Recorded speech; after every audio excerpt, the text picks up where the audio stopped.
that is going to, that is going to be helping us to identify the differences of a subject and objects. For subjects, you use a larger circle. For objects, you use smaller black circles. Now, again, if you see back on the questioning for the attributes, for any of those things which can be related to our time or circumstances or places and other things, we have to be using the orange color questions with the orange circles.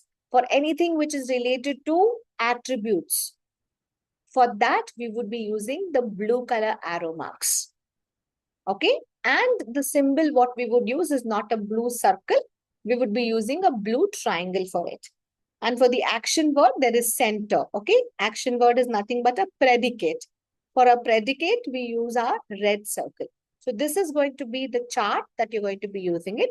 Any question that you actually read, okay, who is this for? What is this for? Okay. Or by whom it is for? All of that. You read a necessary question and you would try to place the equivalent arrow mark on top of it. This is one of the Montessori material that we use for sentence analysis. Generally, when children are like around 5.5 years or 6 years, when they're able to read sentences, let me zoom in a little. So you should be able to see all the questions. This is a chart or a reference chart that we would be using it to show it to your children. Has everybody understood? This covers our sentence analysis part of it. Very simple one. For sure question, any kind of a sentence you might get it and you should be able to analyze the sentence.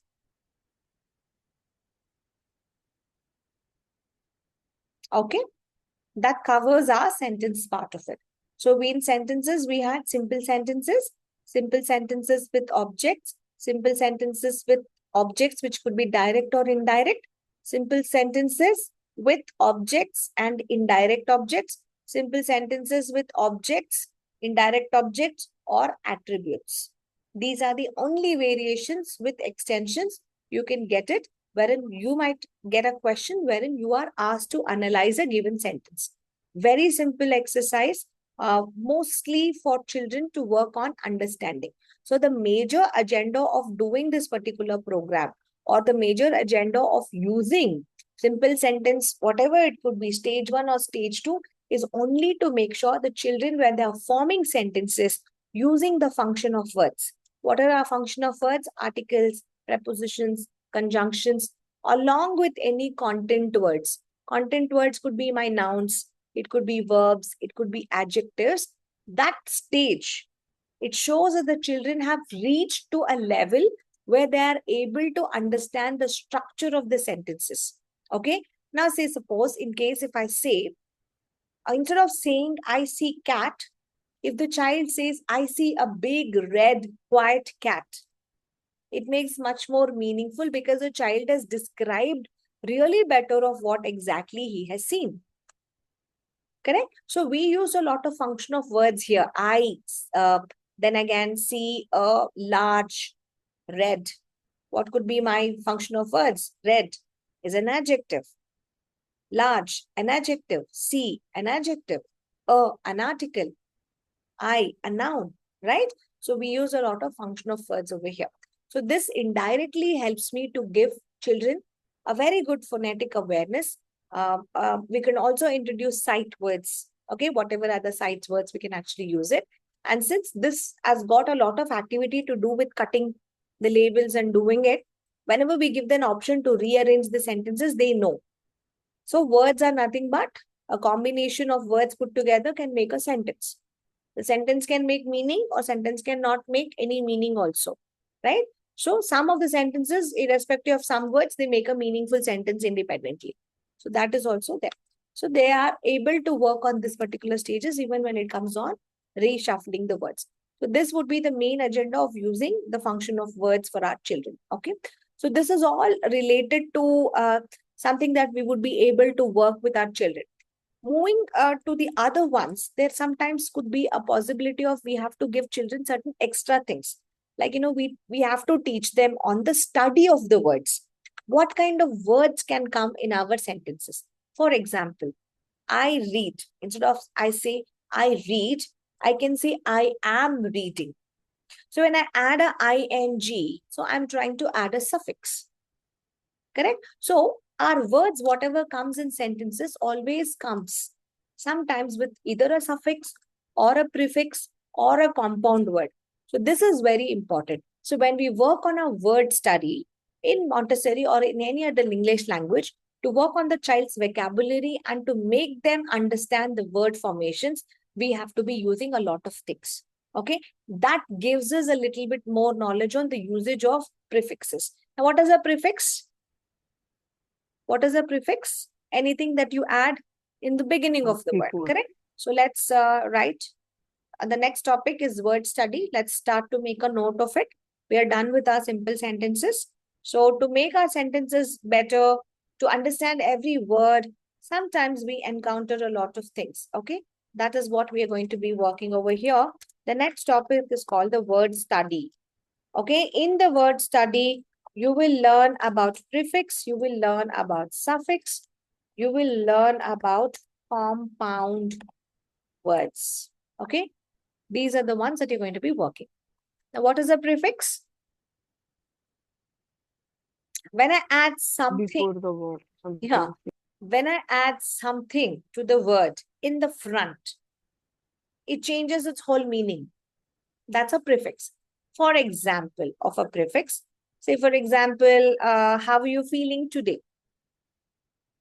How are you feeling today? Maybe I am very happy. Okay. Why you're very happy? Maybe it was a very good day. It was the last working day for me. So I'm very happy. But what if I add something before that? I add something before that. I say unhappy. Don't you think the whole meaning of it changed? Happy Yes. changed into unhappy. So prefixes change the meaning of the words. Correct? Happy becomes unhappy. Play. Replay. Do it again. School. If I add a pre before that, it becomes preschool. So something which is happening before the school. So can we give more examples on that?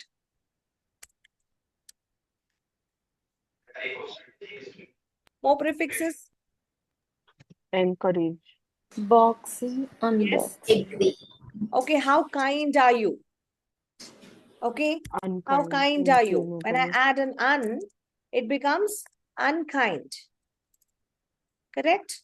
So I'm adding an un to being my kind. So I become unkind. Next, Place, Unimportant. misplace. louder. Place, misplace. Yes, place. Okay, so I'm trying to misplace it. So place it here. I'm trying to misplace it. Don't do this.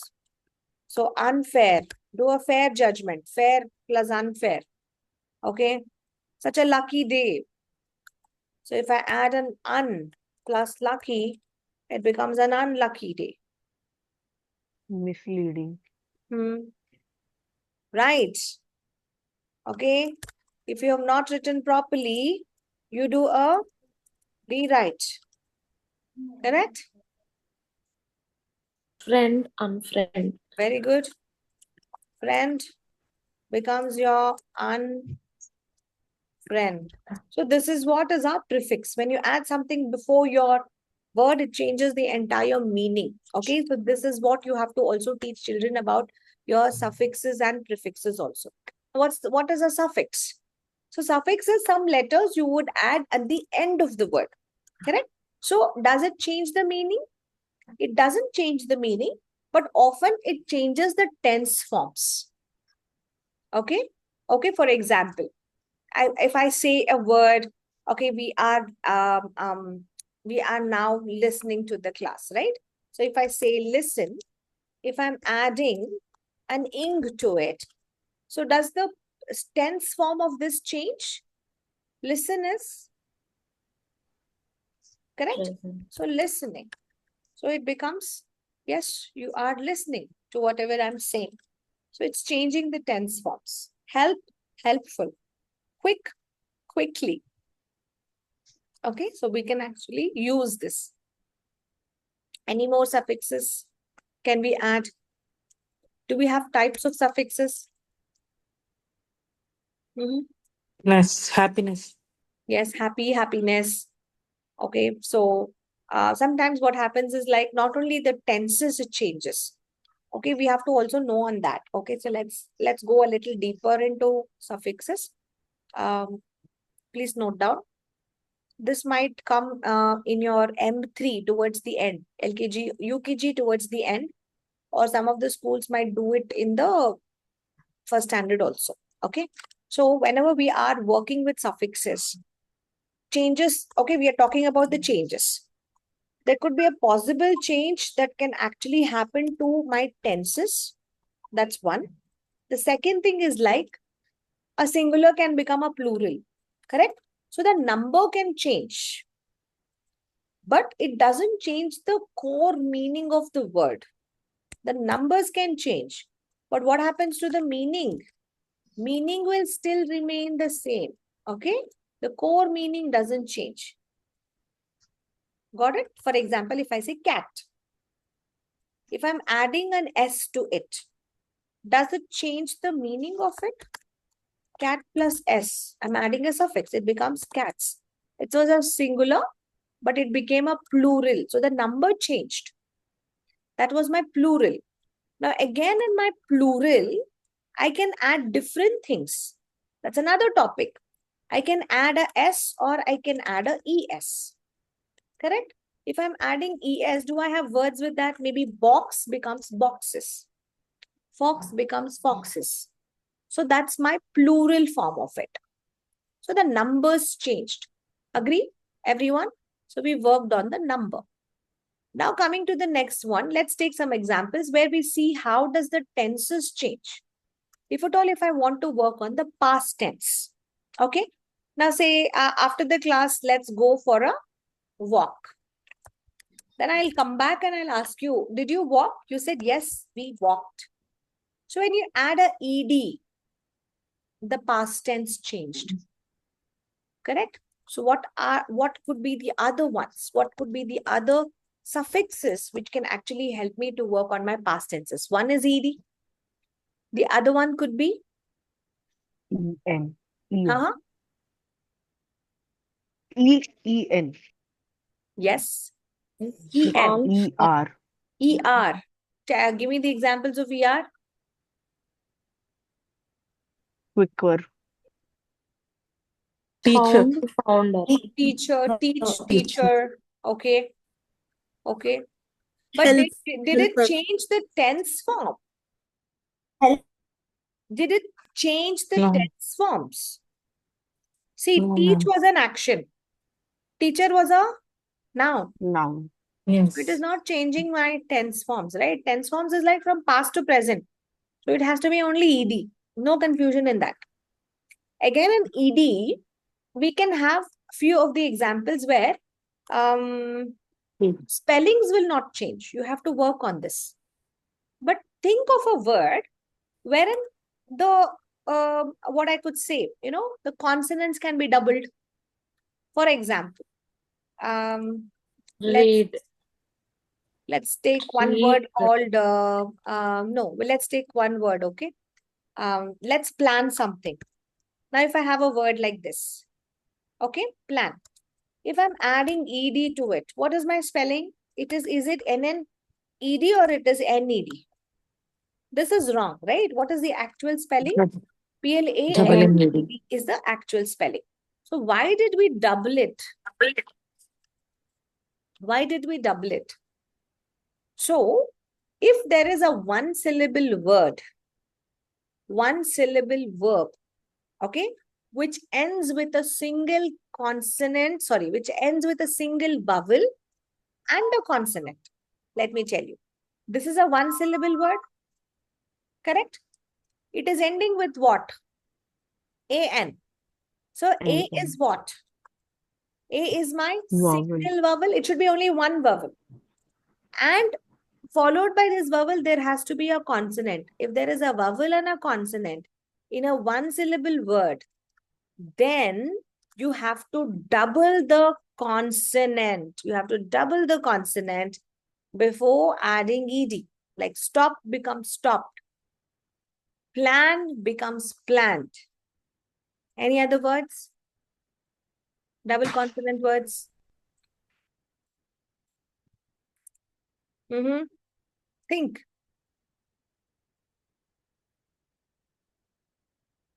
Grab your pencil. Stop. Yeah. Stop. Grab your pencil. Stop. Yeah. Stopped. Stopped. Okay. Then, yeah. Then what else? Drug, Our drug, mind doesn't drugged. work, no? So immediately if we ask, jog, jogged. Beg, begged. Yes. Beg, begged. Single syllable. See, we have a Connect. full simple. You have a vowel, you have a consonant. You have a vowel, you have a consonant. So what do? You double the consonant. You have a vowel, you have a consonant. So what do? You have double the consonant. Easy? So this is also a tense form. Grab is an action. When I add an ed, grabbed, past tense. Stopped, stopped, past tense. So it is working with your tense forms. What could be the third example of this particular thing? This is one. So you did a doubling of it. Sometimes we don't double. Correct? We drop some letters. Dropping the letters is basically when you have words of action words which is ending with E. For example, words like let's move to the next place or let's move to the next topic. Okay? And you're going to add what? You're going to add a ed. When you have an action word that is ending with the letter E, you will drop this E and you will write moved. This is the rule. When you have a single syllable verb that ends in the letter E, you are going to only add D. You will not add ED. Okay? That's a spelling variation rule of ED, wherein if the verb is ending with E, you don't add a E. You're going to cut the E and you're going to only add D. Okay? Now, what if I have words, single syllable words? Next one, fourth variation if you take. Now, what if I have a verb? Everything is related to your action. I have a verb that is ending with the letter Y. So, what do? I would change my Y. Okay? I would change the Y to my I. Very good. Then I am going to add ed. I will not drop anything. I will add ed. For example, cry. Worried. I have cry. If I want to add a ed to it, okay, since it is ending with Y, I replace the Y with I. I. So my spelling becomes CRIED. Words like fry. Fry plus ed, I replace my Y with I. And then I would add my D. You try. You tried. Is it changing the tense forms? Yes. It is changing to the tense forms. Carry your notebook. Carry. CARRY. I will change it with I. ED. I carried the notebook. Got it? So what did we do? We did doubling of the consonant. When did we double? If we have a Y. vowel and a VC, consonant. VC, Correct? If we VC. had a vowel and a consonant, we had to double it. And then when do we drop a letter E? If the word is ending with With letter E. E, action word, it has to end. Then we're going to be adding it. And if we are going to change Y to I, correct? And then what could be the other one? A simple ED, you're going to just generally add it. All these would be my variation with tenses. Any more I can have? Any more variations I can have? So for my suffixes, any more I can have? Like somebody was also asking. See, Star. yeah, the suffix can create a new word altogether. Let's take another one. Okay, we are done with this. Okay, let's do the same suffix concept, but we will do it in a different page. I'm going to cross this page. We're going to add another one. I hope you're all making notes because all these are not there in your book. Huh? Okay. The other part of your suffix is, somebody told me teach becomes teacher when you add a ER. Correct? So, teach is a verb. So, did it create a new word altogether when you added a ER? Yes. It's a new word with a different grammatical category also.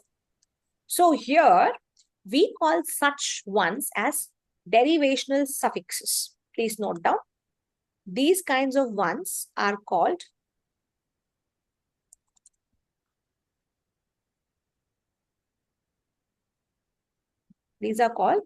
derivational suffixes. Okay. Again, in this, we might have few things which can be related to nouns. Now, whatever I was seeing right now was related to my noun because teacher. Teacher is a noun, correct? So it was related to my nouns. Sometimes it can also be related to an action also. It can be related to an action too. For example, words like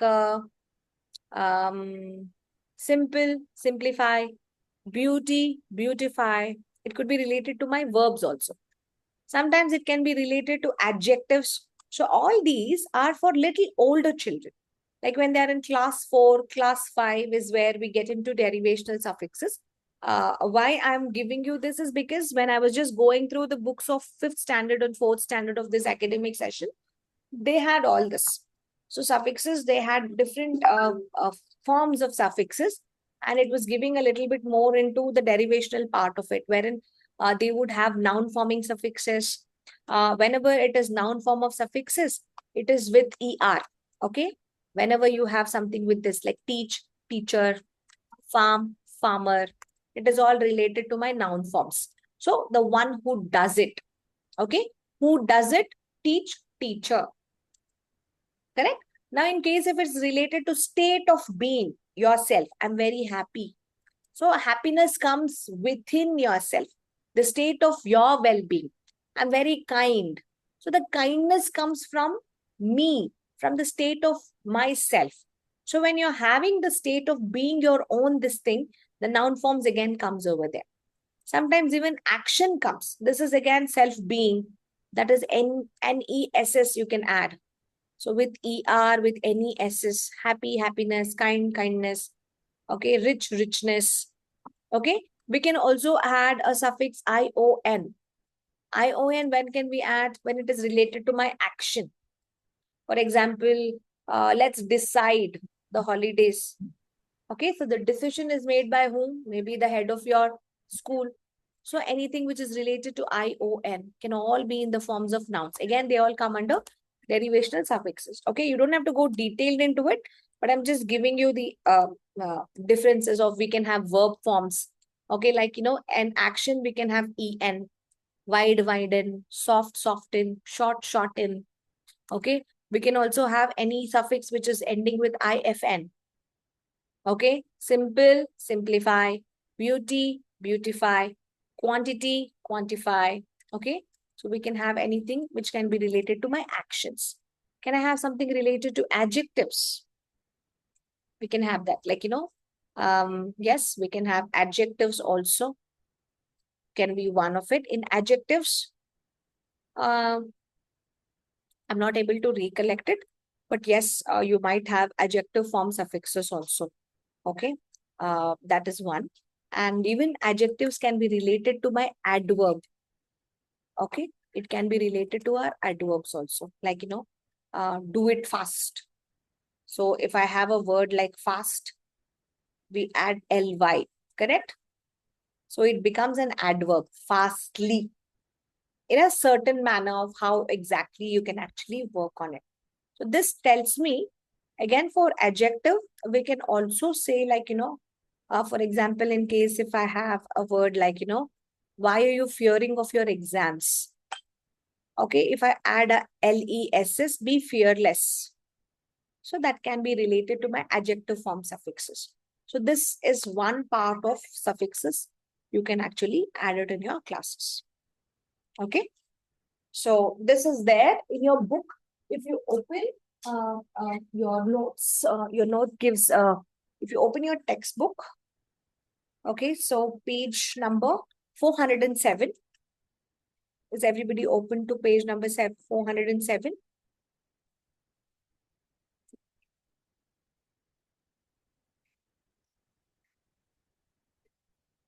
Okay. If you open to page 47,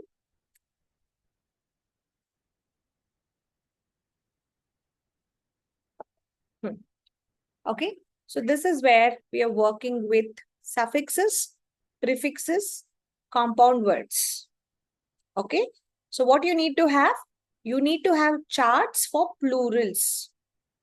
So we make charts, cat, cats, okay. Anything with is only with S, suffix plurals with ES, plurals with IES, okay. So we might have multiples plural charts where children will be able to read all of that, okay. So that would be one exercise that you have to be giving. The second kind of exercise is what you give is related to opposites. Okay, opposites like, dry, wet, all of those kinds of opposites is what we give. And we also work on the gender part of it. And we would also see homonyms and homographs. This topic I will be taking in the next class, okay? The word family completely, we would work on the next class, wherein we would be able to complete the entire language for the next Tuesday. And that completes the practical of language. So 5 more exercises and we are good to go with our language part of it. Okay? Lot of things to note at the end, but yes, that covers the word study. So if you have any doubts or clarifications, you can ask me. We have another 5 more minutes.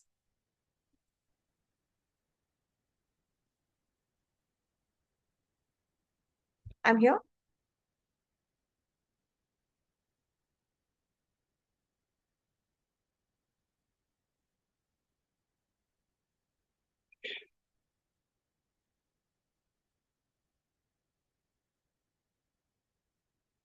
Nothing? Okay. So then we will see you around in the next class. So take care, everybody. Have a good weekend. See you. Bye-bye. Thank you, ma'am. Thank you very much. Thank